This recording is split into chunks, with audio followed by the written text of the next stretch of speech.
Okay, so we are 3 months into my low buy year, and I think that now is a really good time to take stock of the last 3 months, the first quarter of the year, and talk about how everything has gone and the unexpected side effects of doing a low buy year. Now, of course, this is certainly my personal experience, and I will preface this by saying I don't think that my experience is universal. Doing a low buy year at this exact point in my life has truly turned it upside down and sent me into a complete tailspin. I've mentioned in a few videos that my mental health has not been the best, and it's taken a real hit these last few months. I think it's partly to do with a conscious decision to do a low buy year because it has truly made me reevaluate everything, and that has actually been surprisingly hard. One thing that has been immensely helpful though is having a very, very strict routine that I do every single morning, and it has definitely helped to keep me grounded. Today I have the house to myself though, so I am going to do a massive spring clean. I'll give you an update on all the food that I am growing for summer to help save money. I'm going to clean absolutely everything, and I'm going to make a really delicious and special dinner for myself and my husband this evening because he has been unbelievably supportive, and I want to show him that I am very grateful. So I'm gonna get started and we're gonna delve right into the low buy year and how it has gone so far. I thought it'd be a little bit more interesting to do a bunch of stuff whilst we're giving this update instead of me just sitting there and talking to you. So hair is going up. I've already been to the gym this morning. That is something that is very, very important for my routine. After I've cleaned, I will have a good old shower. Let's get started. Okay, since we're 4 months in, let's do a comparison of some of the major categories I spent money on each month to see if we hit budget, went over, under, or if anything dramatically changed. Spoiler, March was the worst month for my mental health, so we'll see some obvious changes like groceries, where I couldn't find it in me to meal plan more than once. The categories I'll be sharing in this roundup are groceries, eating out and getting coffee out, car bills, activities and travel, health, treats, and gifts. And I'll also be touching on tax and some accountancy fees, which were pretty high. Let's start with groceries, as this is my biggest spend category. So in January, I spent $468.90. Despite sticking to a meal plan, using a lot of what we already had, and not purchasing any high price items like meat alternatives, our grocery bill was considerably higher than when I lived in London. Food prices in the US are high, and especially in Denver. So if you think my budget is high for this, it is. It's pretty painful how much food prices have increased, and this is why I choose not to eat out almost ever anymore, because it's expensive and rarely worth it here. In February, I spent $436.21, so a little bit less, but pretty similar. Again, I didn't eat out and prioritized making all my meals at home and meal planned pretty well. So March, I spent $515.39. As I mentioned earlier, March was very challenging for me. I didn't meal plan or even plan my grocery shops, and we ate quite a few meat alternatives, which are pretty expensive in the US. But honestly, I'm glad that this figure wasn't higher because it totally could have been, especially with where my mental health was at. But moving on to April, as of today, April 21st, my grocery bill is $307.06, which I don't think is going to increase that much by the end of the month. So we're definitely doing quite a bit better than last month. A big contributing factor to this is simply that we're both just eating less because of the weather changing and getting warmer, so it will be interesting to monitor this over the warmer months to see what the impact of seasons and weather are on our grocery budgets. So my total year to date for grocery spending is $1,725.55. Moving on to the next category of eating out and getting coffee out. January, I spent nothing. Eating out, $0. Coffee, I spent $0. February, I also spent $0 on eating out, and I spent $9.04 getting coffee. In March, I spent $55.80 eating out. We got a pizza to celebrate my husband finishing his 6-month-long evening course, and we also got breakfast burritos on our way to Moab for a climbing trip. For coffee, I spent $11.72. In April so far, I've spent $0 eating out, and for coffee, which has gone up quite a bit, I've spent $56.63. This is obviously much higher than the other months because I've started working for a few hours most mornings at my local coffee shop. I found a change of scenery to be really helpful for my productivity, and honestly, just being around people has been nice while I felt a little lonely and trying to find my feet with the recent push to meet new people and make new friends. So my total year to date for eating out is $60.41, and my total year to date getting coffee out is $78.31. Now moving on to car bills, this is my third highest expense for the year, and my year to date I've spent $1,262.16. This includes my car insurance paid every 6 months, and this month I had to get my brakes replaced, which was fun and unexpected. But every month I put $250 into a sinking fund that is dedicated to car related payments only. This includes insurance, registration, and any car maintenance that may come up. So while the brakes were a surprise, I was able to cover the payment with my sinking fund, which helps massively when you don't have a spare $300 in your budget for the month. Car insurance is considerably higher in the US than the UK, and Denver or Colorado in general is pretty steep. So to make this more manageable, we pay twice a year, as this saves quite a bit of money, and I save for this every month using my sinking fund.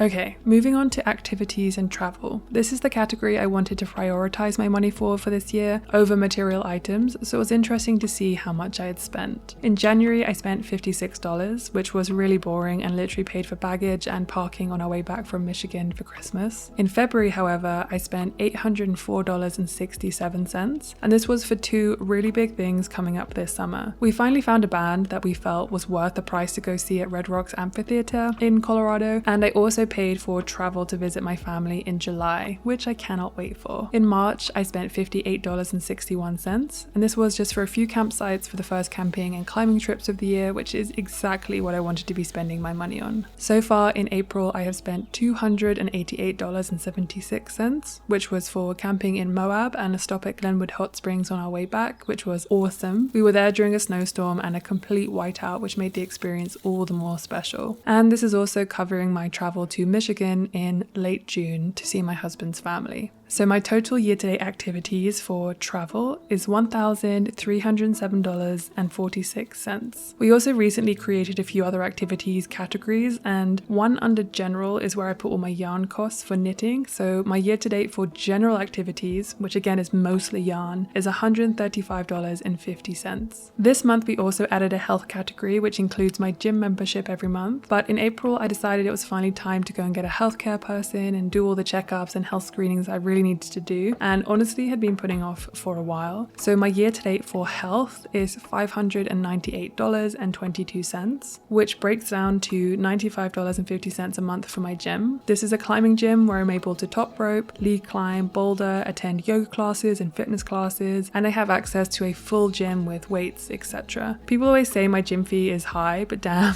you should see how much people are spending on Pilates. This also includes $93, which is what I pay for my skincare every 3 months, so it's about $31 per month, and two $25 payments that is a copay to see my healthcare person. One for a full body health checkup and one for a pap screening, which was all good, but let this be your reminder: if you haven't had a pap test and you're overdue, go and do it. It's not as bad as you think it's going to be. We also have a treats category. This is still very subjective, but my year to date for that is $123.11, which includes a new pair of sport climbing shoes and a visit to my favorite ice cream shop. That's literally it. Currently, I've spent $0 in treats in April, and I think that's because I've just been really enjoying climbing and socializing via climbing. This has left little time to think about treats or have the desire to get any, to be honest. Treats is definitely a loose category and mostly encompasses things that we don't need but want, and fun little excursions to get ice cream or go to a local brewery or things like that. I also have a gift category. My year to date for that is $240.48 so far. I love gift giving and have been really thoughtful with my gifts this year, ensuring I'm making or getting things that people actually want. The last category I want to cover is tax and accounting fees, and it's because April has been a very painful month in terms of large bills, and I underestimated my tax by about $1,600 this year. So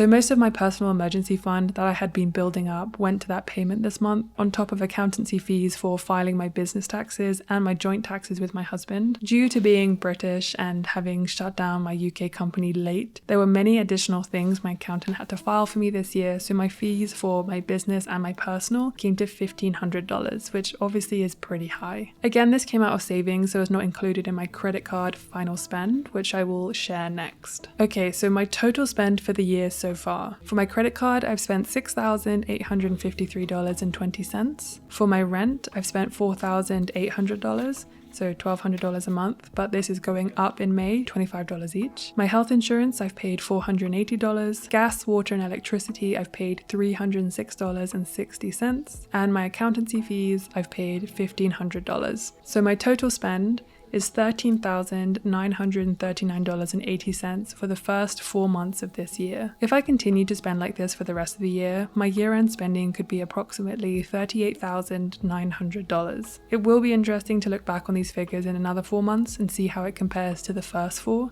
especially as the summer could potentially cause me to spend more if I'm not careful, but I won't have any more accountancy fees, hopefully no more unexpected car bills except for insurance, and I foresee only one more big travel expense, which will be going home to visit my family this Christmas, as I alternate with my husband's family and my own. Okay, so that's the kind of update on how much money that I've been spending, and it does feel like I'm still spending quite a bit of money, despite the fact that I have really adhered to my low buy and not bought, I think, more than a handful of physical things. And I was feeling pretty bad about this and kind of confused, but I've been looking up the average cost of living in Denver in particular. And the cost of living, I think I put up a little table to show what it was for when I was talking about groceries, but for the average one person, people are spending around $660 a month on groceries here. And for like a family of 4, they were spending upwards of $1,700 a month just on groceries.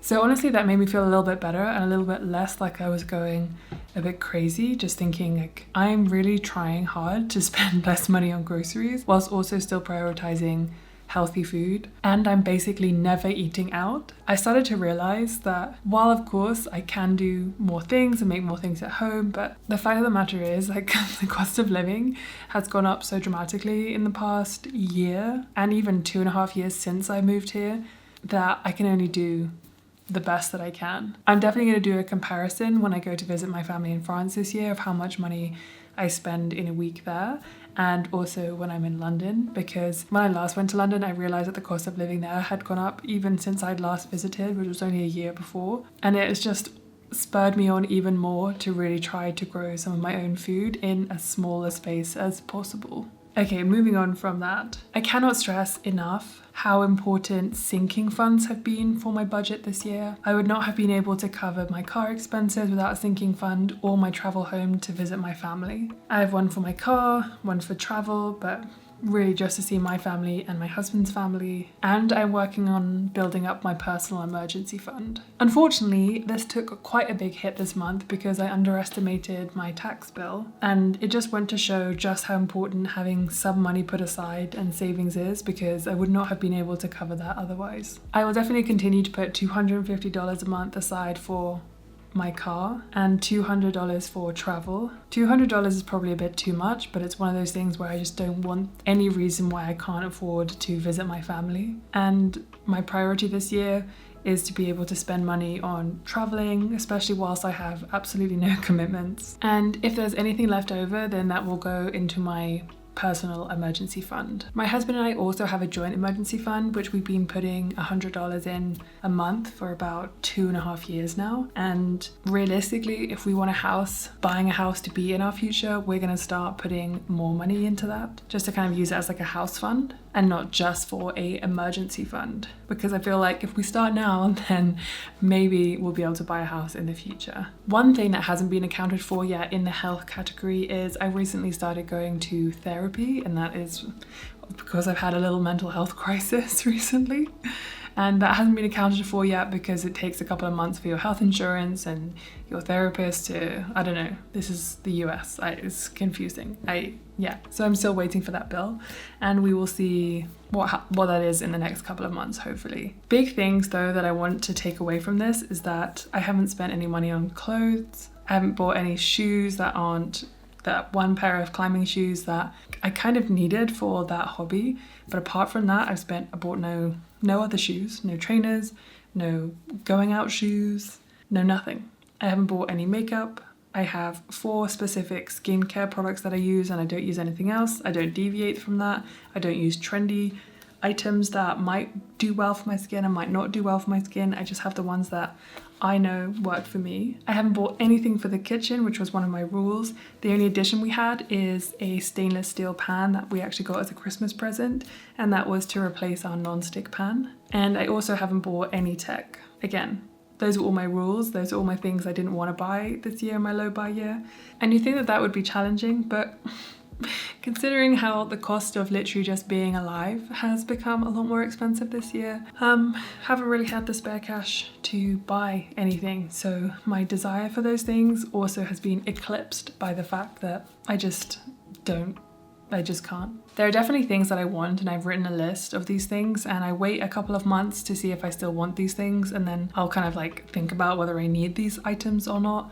And honestly, the only things on there right now are just a couple of pairs of trousers, and that's pretty much it. I've realized from this low buy year that the amount of things that I need is so few, because I've now tried to really enrich my life with hobbies that don't necessarily require buying new things all the time. I think this is the first pair of climbing shoes I bought in over 2 years, and the other pair of climbing shoes I have are starting to get holes in them, and I'm still not willing to give them up.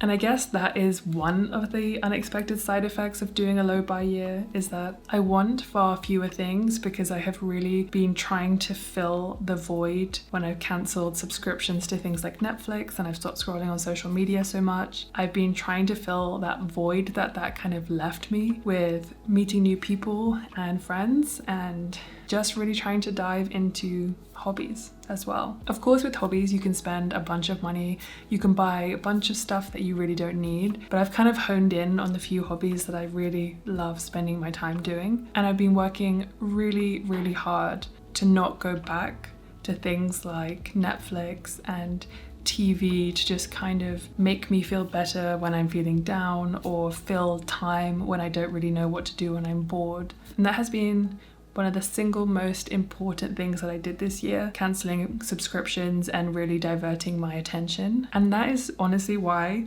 I think I started to have such a big mental health crisis, because this void just suddenly opened up where I used to fill it with scrolling and Netflix. And instead of doing that, I had to sit with how I felt and actually deal with the emotions that I was feeling. And that was pretty hard. Okay, I'm gonna see you tomorrow because we have some jeans that need to be repaired, and we'll talk a little bit more about the unexpected side effects of my low buy year now that we've gone through the update. Good morning. Okay, so one thing that has been really on my mind this year is learning new skills so that I can save money. And unfortunately, a couple of weeks ago, I split my jeans in a very inconvenient place. Otherwise, I would have probably just left it, but these are my favorite pair of jeans. I wear them pretty much every day, or I did until I split them. And we're gonna try and fix those today. Now, I have repaired a pair of jeans before, but I repaired it quite badly. So I'm gonna do a bit more research to try and figure out the best way to do this, because it really is like, I don't know, it could be concealed a little bit, but it probably also could be seen a little bit. So I want to make sure that I do a good job, especially because these are my favorite jeans and I want to make sure that I can wear them.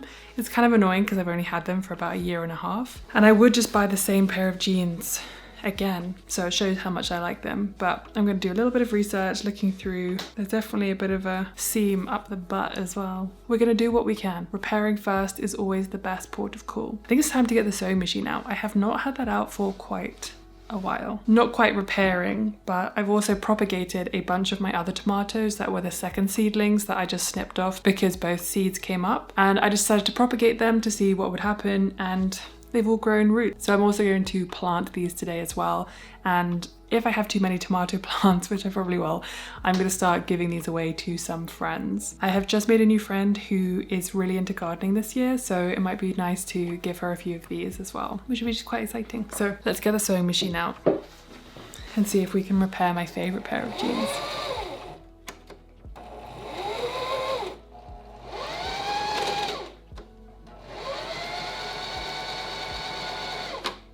Okay, this absolutely is not the most perfect mend. In fact, it's pretty visible, I won't lie, but I don't really care because now I've kind of reinforced it. I added a bit of extra fabric. I didn't do as much research as I probably should have, but do you know what? It doesn't matter.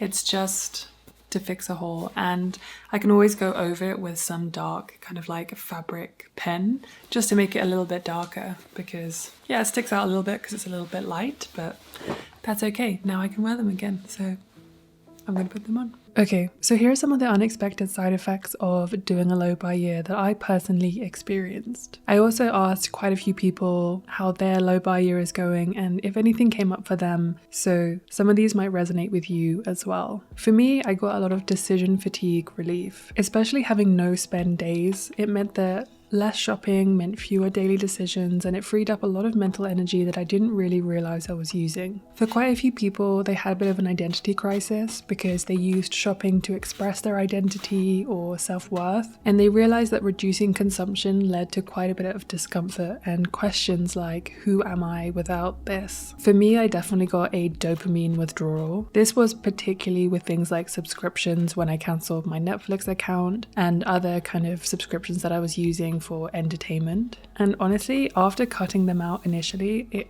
kind of felt like a slump. I felt like I didn't really have many other things going on in my life, and it definitely felt like a go-to coping mechanism, which honestly led me on to the fourth one, which is heightened emotional awareness. With fewer distractions, I was forced to confront emotions or issues I'd previously masked with impulse spending or scrolling or with these subscriptions. Over time, however, this definitely gave me a creativity boost. I got creative with what I already own. I restyled my clothes, I repurposed items, and I found DIY solutions instead of buying new. Next, I found delaying gratification to become a skill. I began to start enjoying planning purchases and thinking through my needs, even after months of thinking about it and coming to the conclusion that I definitely needed it. But it just made me feel all the better when I did eventually buy it, because it was something I thought through, I'd planned, and I'd allow myself time to get excited about. Now, when it came to the financial and practical, I got a lot of budget clarity. You start to see just how much money was going to unintentional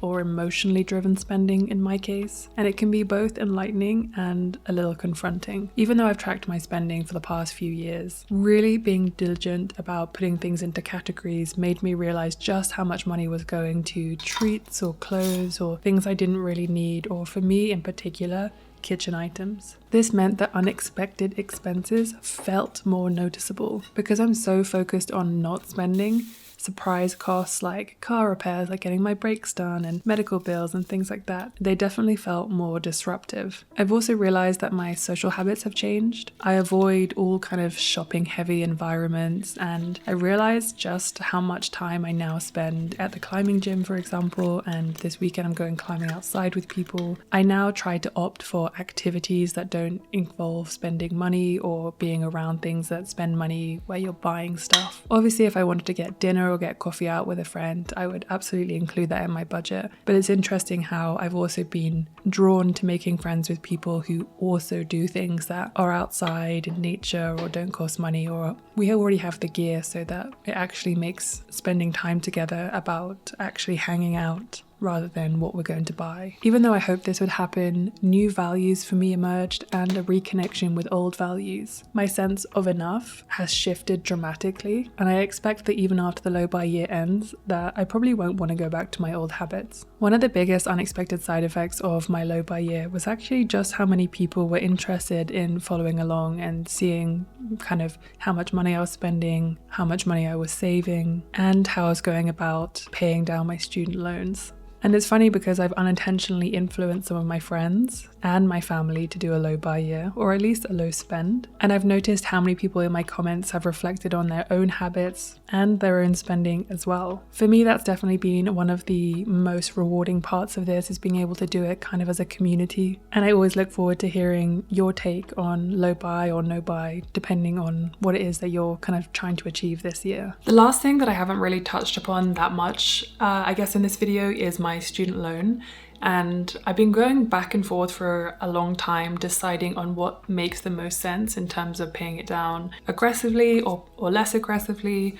And when I realized how much interest was accruing on it, that definitely changed my mind quite a bit about wanting to pay it down a bit more aggressively. And I've just made one big payment today. I had spent the last probably 5 years saving to buy a house, and slowly that money has been needed for certain other things, but I decided to take a big chunk out of that and just pay, it's about $5,000, and that will bring me under the £20,000 mark for my student loan repayments. There's been a lot of discussions about student loans in my comment sections, and I think if you're not from the UK, then you're just not going to understand my loan situation, and you probably won't understand the kind of way we pay back our loans. So my situation is absolutely not going to be applicable for yours in the slightest. I realized that I was going to eventually pay off my student loan before the end of its term, so it just did not make sense for me to accrue interest and pay more over time. So yeah,